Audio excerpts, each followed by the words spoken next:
നമസ്കാരം. ഇന്ന് നമുക്ക് നാട്ടുമ്പുറത്തെ വഴിയോര തട്ടുകടയിൽ കിട്ടുന്ന നല്ല കോളിഫ്ലവർ മൊരിയിച്ചത് എങ്ങനെയാണ് തയ്യാറാക്കിയെടുക്കുന്നത് എന്നുള്ളത് നോക്കാം.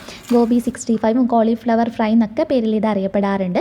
അത് തട്ടുകടയിലൊക്കെ കിട്ടുന്ന അതേ രുചി കിട്ടാൻ വേണ്ടിയിട്ടുള്ള നല്ല കുറച്ച് ടിപ്സാണ് ഈ ഒരു വീഡിയോയിൽ ഉൾപ്പെടുത്തിയിട്ടുള്ളത്. അപ്പോൾ മിസ് ചെയ്യാതെ എല്ലാവരും തീർച്ചയായിട്ടും കണ്ടു നോക്കി ഉണ്ടാക്കി നോക്കി ഫീഡ്ബാക്ക് അറിയിക്കാൻ മറക്കരുത്. അപ്പോൾ നമുക്ക് എങ്ങനെയാണ് തയ്യാറാക്കിയെടുക്കുന്നത് നോക്കാം. ഇതിന് വേണ്ടിയിട്ട് ഒരു പാത്രത്തിനകത്തോട്ടേക്ക് ആവശ്യത്തിന് വെള്ളം ഒഴിച്ചു കൊടുത്തിട്ട് കുറച്ച് ഉപ്പ് കൂടി ചേർത്ത് കൊടുക്കുക. കൂടെ തന്നെ നമ്മൾ കുറച്ച് മഞ്ഞൾപ്പൊടി കൂടി ചേർത്ത് കൊടുക്കുന്നുണ്ട്. നമ്മൾ കോളിഫ്ലവർ ഒന്ന് കഴുകി എടുക്കുന്നതിന് വേണ്ടിയിട്ടാണ്. അപ്പോൾ നല്ലതുപോലെ കഴുകി എടുത്തതിന് ശേഷം കോളിഫ്ലവർ ചെറിയ കഷ്ണങ്ങളായിട്ടൊന്ന് മുറിച്ചെടുത്തിട്ടുള്ളതാണ് കേട്ടോ.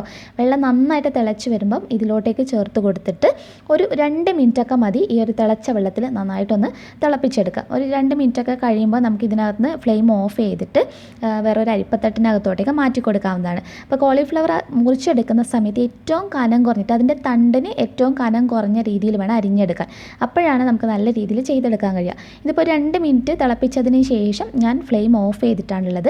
അതിനുശേഷം ഒരു അരിപ്പത്തട്ടിനകത്തോട്ടേക്ക് ചേർത്ത് കൊടുത്ത് വെള്ളം മുഴുവനായിട്ടൊന്ന് വാർന്നെടുത്ത് വെച്ചിട്ടുള്ളതാണ്. അപ്പോൾ കണ്ടില്ലേ, ഇതുപോലെ ഇതിൻ്റെ തണ്ട് കനം കുറഞ്ഞിട്ട് വേണം എപ്പോഴും ഇത് ഫ്രൈ ചെയ്യുമ്പോൾ മുറിച്ചെടുക്കാൻ വേണ്ടിയിട്ട്. ഇനി ആദ്യം നമ്മൾ കുറച്ച് ഡ്രൈ ആയിട്ടുള്ള ഒരു മസാല തയ്യാറാക്കി എടുക്കുന്നുണ്ട്. അതിനുവേണ്ടി 1 ടേബിൾ സ്പൂൺ ഇഞ്ചിയാണ് ചേർത്ത് കൊടുത്തിട്ടുള്ളത്, ചതച്ചെടുത്തിട്ടുള്ളതാണ്. ഒരു 2 കറിവേപ്പില വളരെ കുറച്ച് എടുത്തിട്ടുള്ളൂ, അപ്പോൾ അതുകൂടി ചേർത്ത് കൊടുക്കാം. കൂടെ തന്നെ ഒരു 2 ടേബിൾ സ്പൂൺ മുഴുവനായിട്ട് തന്നെ കടലപ്പൊടിയാണ് ചേർത്ത് കൊടുക്കുന്നത്. ഇതിൻ്റെ കൂടെ ഒരു 2 ടേബിൾ സ്പൂൺ അളവിൽ കോൺഫ്ലവർ കൂടി ചേർത്ത് കൊടുത്തിട്ട് നമ്മൾ കൈ വെച്ച് നല്ലതുപോലെ ഒന്ന് തിരുമ്മിയെടുക്കണം. അപ്പോൾ ഞാൻ ഒരു ഇത്തിരി ഉപ്പ് കൂടി ചേർത്ത് കൊടുത്തിട്ടുണ്ടായിരുന്നു കേട്ടോ. എന്നിട്ട് നല്ലതുപോലെ, ഒത്തിരി ഉപ്പ് വേണ്ട, വളരെ കുറച്ച് മാത്രം കൈ വെച്ച് നന്നായി തിരുമ്മി എടുത്തതിന് ശേഷം ഇതിനകത്ത് വെള്ളം ഒന്നും ചേർക്കരുത്. ജസ്റ്റ് നമ്മൾ എടുത്തിട്ടുള്ള കോളിഫ്ലവർ മുഴുവനായിട്ട് ഇതിലോട്ടേക്ക് ആഡ് ചെയ്യുക. അപ്പോൾ ഞാനിപ്പോൾ എടുത്തിരിക്കുന്ന അളവ് പറഞ്ഞ ഒരു 750 ഗ്രാമിനടുത്ത് കോളിഫ്ലവർ ഉണ്ട് കേട്ടോ. അപ്പോൾ ഈ ഒരു മസാല വളരെ കുറവല്ലേ എന്ന് തോന്നുന്നുണ്ടാവും കാണുമ്പോൾ. അപ്പോൾ നമുക്ക് ഇത്രേ വേണ്ടു, വളരെ ചെറിയൊരു കോട്ടിങ് മാത്രം നമ്മൾ ആദ്യം ചെയ്തെടുക്കുന്നതാണ്. 2 കോട്ടിങ് ആയിട്ടാണ് ചെയ്യുന്നത്. ഇതിനി നമ്മൾ റെസ്റ്റ് ചെയ്യാനൊന്നും വെക്കേണ്ടത്, നമ്മൾ അങ്ങോട്ട് മാറ്റി വെച്ചിട്ട് ഇതിനകത്തോട്ടുള്ള മസാല കൂടി ഒന്ന് തയ്യാറാക്കി എടുക്കണം. അതിന് വേണ്ടിയിട്ട് 1 ടേബിൾ സ്പൂൺ അളവിൽ തന്നെ ഇഞ്ചി ഒന്ന് ചതച്ചെടുത്തിട്ടുള്ളതും, ഒരു 1/4 ടീസ്പൂൺ അളവിൽ മഞ്ഞൾപ്പൊടി ചേർക്കാം. കൂടെ തന്നെ ഒരു 1/2 ടീസ്പൂൺ അളവിൽ കുരുമുളക് പൊടി. ഇതിൻ്റെ കൂടെ നമ്മൾ ചേർത്ത് കൊടുക്കുന്നതിന് മല്ലിപ്പൊടിയാണ്, അത് 2 ടീസ്പൂൺ മുഴുവനായിട്ട് തന്നെ ചേർക്കാം. പിരിയമുളക് പൊടിച്ചിട്ടുള്ള നല്ലൊരു കളർ കിട്ടുന്നതിന് വേണ്ടി 2 ടീസ്പൂൺ മുഴുവനായിട്ട് തന്നെ ചേർത്ത് കൊടുക്കാം.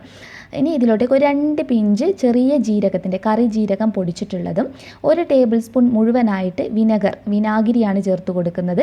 ഇനി ഇതിലോട്ടേക്ക് ആവശ്യാനുസരണം ഉപ്പ് ലാസ്റ്റ് നോക്കിയിട്ടൊന്ന് അഡ്ജസ്റ്റ് ചെയ്താൽ മതി. ഇപ്പോൾ ജസ്റ്റ് കുറച്ചേ ചേർത്തിട്ടുള്ളൂ.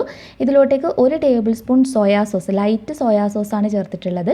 1 ടേബിൾ സ്പൂൺ ചില്ലി സോസും 1 ടേബിൾ സ്പൂൺ ടൊമാറ്റോ സോസും ചേർത്ത് കൊടുത്തിട്ടുണ്ട്. ഡാർക്ക് സോയാ സോസ് ആണ് ഉപയോഗിക്കുന്നതെങ്കിൽ 1 ടേബിൾ സ്പൂൺ ഉപയോഗിക്കേണ്ട, ഒരു 1/2 ടേബിൾ സ്പൂൺ മതിയാകും.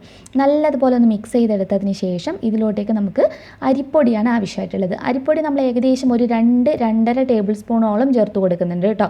അതിൻ്റെ കൂടെ തന്നെ നമുക്കിനി കോൺഫ്ലോർ ചേർത്ത് കൊടുക്കണം. കോൺഫ്ലോറിൻ്റെ അളവ് എന്ന് പറയുന്നത് ഏകദേശം ഞാനൊരു 6 ടേബിൾ സ്പൂണോളം എടുത്തിട്ടുണ്ട്. ഇനി നമ്മൾ അരിപ്പൊടി എടുത്തിരിക്കുന്ന അതേ അളവിൽ ഒരു 2.5 ടേബിൾ സ്പൂൺ അളവിൽ തന്നെ ഇതിലോട്ടേക്ക് മൈദ കൂടി ചേർത്ത് കൊടുക്കണം.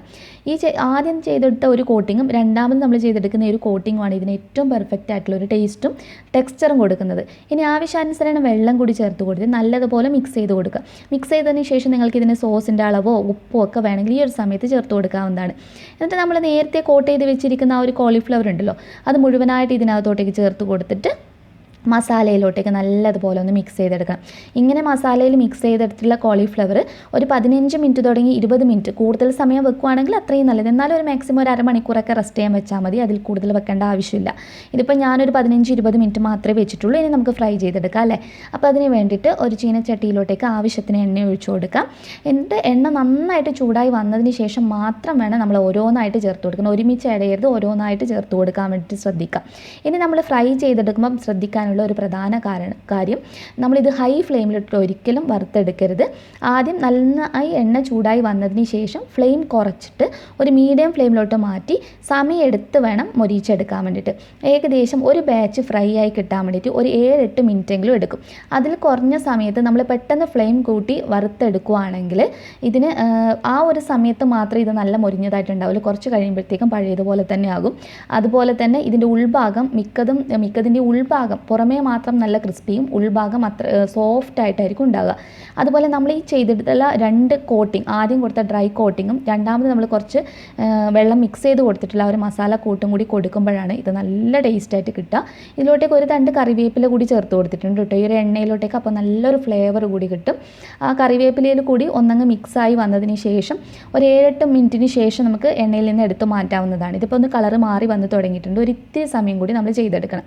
അപ്പോൾ അത്യാവശ്യം സമയം എടുത്തിട്ട് തന്നെ ഫ്രൈ ചെയ്യുവാണെങ്കിൽ നല്ല ടേസ്റ്റിയാണ്. ഇതിപ്പോൾ നമ്മൾ രാവിലെ തയ്യാറാക്കി വെച്ച് കഴിഞ്ഞാൽ വൈകുന്നേരം ആകുമ്പോഴും ഇതേ രീതിയിൽ ഇതേ ടെക്സ്ചറിൽ നല്ല ക്രിസ്പി ആയിട്ട് തന്നെ ഇതിരിക്കും. പിന്നെ ആദ്യം കൊടുക്കുന്ന നമ്മൾ ആ ഒരു കൊടുത്ത ഒരു കോട്ടിംഗ് ഉണ്ടല്ലോ, അത് ഇതിന് ശരിക്കും നല്ല ഫ്ലേവർ കൊടുക്കും, ആ ഒരു ഡ്രൈ ആയിട്ടുള്ള കോട്ടിങ്.